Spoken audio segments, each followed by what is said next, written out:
बाळासाहेबांच्या तमाम शिवसैनिकांना तुमच्या ह्या अनिश गाढवेचा, बाळासाहेबांच्या लहानशा शिवसैनिकाचा आणि शिवसेनेच्या प्रवक्त्याचा मानाचा जय महाराष्ट्र। आजच्या व्हिडिओला सुरुवात करण्यापूर्वी मला एका गोष्टीकडे तुमचं खास लक्ष वेधायचं आहे। अतिशय महत्त्वाची गोष्ट आहे।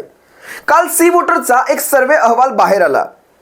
हा अतिशय महत्त्वाचा विषय आहे म्हणून तुमच्या सर्वांसमोर घेऊन येतो। हा कुठेही मागे राहू नये। सध्याच्या घडीला विषय पहा कुठला होता। सध्याच्या घडीला देशभरामध्ये निवडणुका ज्यावेळेस होतील त्यावेळेस एक मतदार म्हणून किंवा सुजाण मतदार म्हणून तुम्ही कुठल्या मुद्द्याला सर्वात जास्त महत्त्व द्याल। आणि त्यांनी काही मुद्दे ठेवले होते, जसं भ्रष्टाचार असेल, महागाई असेल, बेरोजगारी असेल आणि त्यानंतर हिंदुत्वाचा देखील एक मुद्दा ठेवला होता। आणि हा सर्वे देशभरात करण्यात आला होता। ह्या सर्वेचा ज्यावेळेस अहवाल बाहेर आला, मला खरं तर सी वोटरचे आभार मानायचे की तुम्ही अशा प्रकारच्या एका महत्त्वाच्या मुद्द्याला हात घातलात। सगळ्यात जास्त मतदान जे झालं ते झालं बेरोजगारीच्या बाजूने 68%। त्यानंतर जवळपास 17% मतदान हे महागाईच्या बाजूने झालं। त्यानंतर भ्रष्टाचार आणि सगळ्यात कमी 2% ते झालं हिंदुत्व ह्या नावाने। सध्याच्या या परिस्थितीमध्ये देशभरातल्या जनतेला चांगलंच कळतंय की आम्हाला कुठल्या मुद्द्याला महत्त्व द्यायला हवं। या घडीला, आजच्या घडीला देश विकला जात असताना आपण कुठल्या मुद्द्याला महत्त्व द्यावं, हा एक विषय होता। हा तुम्हा सर्वांसमोर घेऊन यायचा होता। माझा आजचा जो मुख्य विषय आहे, मी आताच काही वेळापूर्वी एक व्हिडिओ माझ्या पाहण्यामध्ये आला गजाभाऊ कीर्तीकरांचा। गजाभाऊ कीर्तीकर कुठेतरी मुंबईमध्ये भारतीय जनता पक्षाच्या 400 पारचे नारे लावत फिरत आहेत। ह्या वयामध्ये 400 पारचे नारे लावत फिरत आहेत। म्हणजे दुसऱ्याच्या पोराची बारशी कशी घालायची हे आता गजाभाऊंकडनं शिकावं। कोण होता असं तू, काय झाला असं तू, अरे वेड्या कसा वाया गेला असं तू, एक अशी सुंदर कविता होती। कुणावरती चांगली शोभून दिसते तुम्हा सर्वांना माहिती आहे। अरे वेड्या कसा वाया गेलास तू, जरा पहा हे गजाभाऊ कीर्तीकर। मी तुम्हाला त्यांचा हा व्हिडिओ एकदा दाखवतो। या व्हिडिओच्या पुढे मी माझं विश्लेषण करतो। एकदा हा व्हिडिओ पहा तुम्ही। कारण एकनाथ शिंदेनी एवढा मोठा अवॉर्ड वगैरे निर्णय घेतल्यानंतर जीवावरती मुलं त्यांचं आलं होतं। राजकीय कारकीर्द संपली असती तरी त्यांनी उठाव केला। उठाव केल्यामुळे काय झालं, भारतीय जनता पक्ष 105 लोक आले होते, ते सत्तेच्या बाहेर बसले होते, त्यांना सत्तेत यायला मिळालं। शिवसेना बीजेपी युती संपुष्टात आणली होती, ती त्यांनी प्रस्थापित केली। एकनाथ शिंदेनी सरकार आणलं, महाविकास आघाडीचं सरकार घडवून टाकलं। मुख्यमंत्री उद्धव ठाकरेंना पाय उतार करायला लावलं। आणि हे सगळं केल्यानंतर संपूर्ण देशभरामध्ये, परदेशात त्याची चर्चा झाली। त्या शिंदे साहेबांचा फक्त भाजपने सन्मान ठेवावा एवढी आमची अपेक्षा आहे। लक्षात ठेवा, कारण तुम्ही तर बाहेर बसलाच होतात ना सत्तेच्या। 105 आमदार असून देखील सत्तेच्या बाहेर बसलेले तुम्ही, यांनी उठाव केला म्हणून युती झाली, महाविकास आघाडी गडगडली म्हणून सरकार आलं, एवढं विसरून चालणार नाही। त्यांचा पण मान राखला पाहिजे। या व्हिडिओमध्ये गजाभाऊ म्हणतायत, बघा दुसऱ्याच्या पोराची बारशी, शिंदे साहेबांनी उठाव केला नसता तर भारतीय जनता पक्षाचे 105 घरी बसलेले होते। शिंदे साहेबांनी याव केलं, शिंदे साहेबांनी त्याव केलं, शिंदे साहेबांनी हे केलं नसतं, शिंदे साहेबांनी ते केलं नसतं, शिंदे साहेबांनी हे केलं म्हणून तुम्ही घरी बसले। ते भारतीय जनता पक्षाचे कोण घरी बसले, 105 घरी बसले सोडा। शिंदे साहेबांनी उठाव केला, त्या उठावामध्ये, या बंडामध्ये सगळ्यात शेवटचा खासदार जो पाठिंबा देणारा होता ते होते गजाभाऊ कीर्तीकर। आणि ह्या कीर्तीकरांना घरी बसवण्याचं काम शिंदे साहेबांनी केलं, हे पण जरा सांगा त्या सभेमध्ये। ती मराठीमध्ये एक सुंदर म्हण आहे, काय म्हणतात ते, सुंभ जळाला पण पीळ काही जात नाही। इथे सुंभ आणि पीळ दोघांचीही राख रांगोळी झाली, पण माणसाच्या मनातला तो पीळ काही जात नाही। अजूनही या माणसाला नेमकं काय घडेल तर ह्याला समजेल की आपल्या बाबतीत काहीतरी घडलंय, आपली कोणतरी ठासून गेलेलं आहे, काय करावं जरा विचार करा। गजाभाऊ कीर्तीकर, शिवसेनेने तुम्हाला मोठं केलं, तुमच्यासारख्या शेकडोंना मोठं केलं।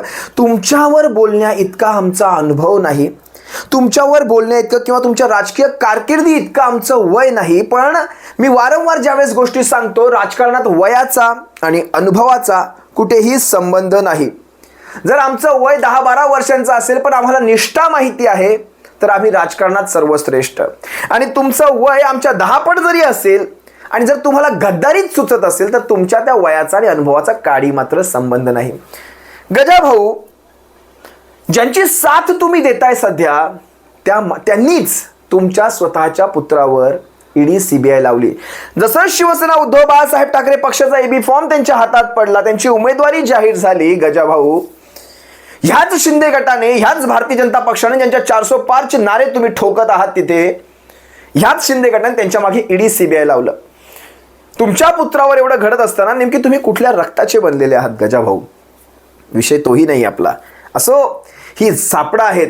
या वयात कुठली सत्ता चाखायची आहे, या वयात कुठली सत्तेची पदं उपभोगायची आहे तुमचं तुम्हाला माहिती. पण काय असतं, एक सरत्या वयात मी वारंवार ऐकलं होतं, जुन्या माणसांकडनं ऐकलं होतं, माणूस जेव्हा 70 पार 75 पार जातो ना, त्यावेळेस त्याच्या मनामध्ये ते आध्यात्मिक भाव येऊ लागतात. कितीही आयुष्यभरामध्ये दुष्कर्म केले असले तरी 75च्या पार माणसाच्या मनामध्ये एक आध्यात्मिक भाव येतो आणि माणसाला आपल्या केलेल्या कर्माच्या चुकांची जाणीव होत राहते. त्या चुकांची परतफेड करण्यासाठी किंवा ती निस्तरण्यासाठी माणूस एक प्रयत्न करतो. तुमचं उलटं चाललंय. तुमचं वय जसं पुढे चाललंय तशी तुमच्यात गद्दारी सुचायला लागली आहे. विचार करा या सगळ्या गोष्टींचा. आपल्या पुत्रावर ज्यांनी ईडी सीबीआय लावली त्यांचे 400 पारचे नारे ठोकताना जनाची नाही तर मनाची तरी थोडी वाटायला हवी होती गजा भाऊ. असो, अमोल भैया कीर्तीकरांना तुमच्या पाठिंब्याची गरज नाही. आम्ही आमच्या पद्धतीने आमचा गड कसा सर करायचा हे आम्हाला चांगलं माहिती आहे. कुठे दबा धरायचा आणि कुठे घाव घालायचा आणि कुठे नरडीचा घोट घ्यायचा हे आम्हाला चांगलंच माहिती. काल परवाच ते पहा ना, शिवतीर्थावरचं ते कोणतरी बरळलं केमिकल लोचा. ते शिवतीर्थावर जो बिनशर्त, जो आमच्या भाषेत बिनशर्त पाठिंबा झाला, त्यांचा एक डायलॉग तुम्हाला ऐकवतो. हा डायलॉग तुम्ही एकदा ऐका. ह्याच्या पुढे मी माझं विश्लेषण करतो. कुठल्या भोकात कुणाची सोंगटी, जरा हा डायलॉग ऐका. महाराष्ट्रात कॅरम चुकीचा फुटला गेलाय. कोणाच्या सोंगट्या कोणाच्या भोकात आहेत तेच कळत नाही. म्हणतायत हे राजू पेंटर, हे म्हणतायत महाराष्ट्राच्या सत्तेचा कॅरम असा काही फुटलाय की कुठली सोंगटी कुठल्या भोकात गेली आम्हाला कळण्यात झालंय. ते सोंगट्या कुठल्या भोकात गेल्या आहेत, कुणाची सोंगटी कुणाच्या भोकात गेली हे सोडून द्या. तुम्ही डायलॉग ऐकलात त्यांचा, त्यांच्याच भाषेत तुम्ही त्यांचा डायलॉग ऐकलात. तुम्ही कुठल्या भोकामध्ये आहात ते सांगा. आपण नेमकं काय करतोय? आपला हा जो महाराष्ट्र नवनिर्माण सेना नावाचा जो पक्ष आहे, या पक्षाची नेमकी उद्दिष्ट काय, त्याचं साध्य काय करायचंय, या पक्षाची स्थापना कशासाठी झाली, की फक्त याला त्याला पाठिंबा देण्यासाठी का? जवळपास 2 ते 3 निवडणुका झाल्या. एक लोकसभेची निवडणूक सोडली असता, पहिली लोकसभेची 2009ची सोडली असता, 14 मध्ये फक्त शिवसेनेच्या विरोधात उमेदवार. तुम्ही कुठल्याही लोकसभेची निवडणूकच लढू शकत नाही, उमेदवार वगैरे सोडूनच द्या. तुमचेही कार्यकर्ते आहेत, त्यांनी काय फक्त झेंडे घेऊन मिरवायचे का? भारतीय जनता पक्षाचे कमळ घेऊन मिरवायचे का? प्रत्येक वेळी कार्यकर्त्यांमध्ये एक जान भरण्यासाठी, त्यांच्यामध्ये तो जोश तयार करण्यासाठी तुम्हाला निवडणुका देखील लढाव्या लागतात. भले आपलं तिथे प्राबल्य असो नसो, त्यामार्फत स्वतःला चाचपडता येतं. पण प्रत्येक वेळी काही ना काहीतरी सेटलमेंट करायची, डील करायची आणि डील शर्त पाठिंबे देऊन टाकायचे. का मागे आहेच कार्यकर्ते नवनिर्माण सेनेचे. या सगळ्या गोष्टी पाहता, हे डील सम्राट पाहता, महाराष्ट्रामध्ये ज्या वेळेस हे अशा प्रकारची एक एकी तयार होते. कारण ह्यांना बघा ना, शेवटी काय आहे, तुम्ही म्हणताय आम्ही 400 पार, आम्ही 56 इंचाची छाती. जर एवढाच तुमच्यात जो कॉन्फिडन्स असता, तो आत्मविश्वास असता, तर तुम्ही 2-2, 3-3 पक्ष आजच्या घडीला फोडणार नाहीत. एवढं होऊन सुद्धा मनसे सुद्धा घेतला. आजवर कधी मनसेच्या जवळ न जाणारी भाजपा, कारण मनसेच्या त्या प्रांतिक भूमिका पाहता भाजप कधी मनसेच्या जवळ जात नव्हती, कारण उत्तर प्रदेश, बिहार, छत्तीसगड या सगळ्या राज्यांमध्ये फटका बसेल. पण आता महाराष्ट्राच्या 48 जागा इतक्या महत्वाच्या झाल्यात की एकेका मतासाठी हे कुणालाही जवळ करतील. भविष्यात MIMची जरी वेळ आली तर MIMला देखील हे जवळ करतील. इतकी घाणेरडी परिस्थिती या भारतीय जनता पक्षावर आलेली आहे. ही अशा परिस्थितीमध्ये ज्यावेळेस त्यांनी बिनशर्त हा शब्द वापरला शिवतीर्थावरून त्यांच्या गुढीपाडव्याच्या मेळाव्यामध्ये, त्याच दिवशी आम्हाला हायसं वाटलं. कारण मनसैनिकांनी सुटकेचा निश्वास टाकला. ज्या वेळेस यांनी बिनशर्त पाठिंबा जाहीर केला, सारेच्या सारे मनसैनिक शिवसेनेच्या बाजूने उभे राहिले. कारण ही महाराष्ट्राच्या लढाईची वेळ आहे, अस्मितेची, स्वाभिमानाची वेळ आहे. महाराष्ट्र लढतोय, या दिल्लीश्वरांच्या विरोधात महाराष्ट्र लढतोय आणि त्याच्यामध्ये हे मनसेचे भोंगे तिकडून वाजायला लागले. तर मनसैनिक असे नाहीयेत. शेवटी मनसैनिक आणि शिवसैनिकांमध्ये एक सामायिक दुवा आहे, तो आहे महाराष्ट्र प्रेमाचा, महाराष्ट्राच्या अभिमानाचा. आणि महाराष्ट्राचा अभिमान सध्या, त्याचं संरक्षणाचं काम, त्याच्या रक्षणाचं काम सध्या कोण करते? तुम्हा आम्हा सर्वांच्या नजरेसमोर आहे. असो, राजसाहेबांची सोंगटी कुठल्या भोकात जाते ते बघण्यापेक्षा आपण महाराष्ट्र वाचवण्यासाठी सध्याच्या घडीला काय प्रयत्न करतोय हे महत्त्वाचं. तमाम मनसैनिकांना देखील माझं आव्हान आहे, तुम्ही विचार करा. जे चाललंय त्याच्या बाबतीत आणि राजसाहेबांच्या भूमिकांच्या बाबतीत तुम्ही एकदा विचार करा आणि ठरवा तुम्हाला काय करायचंय ते.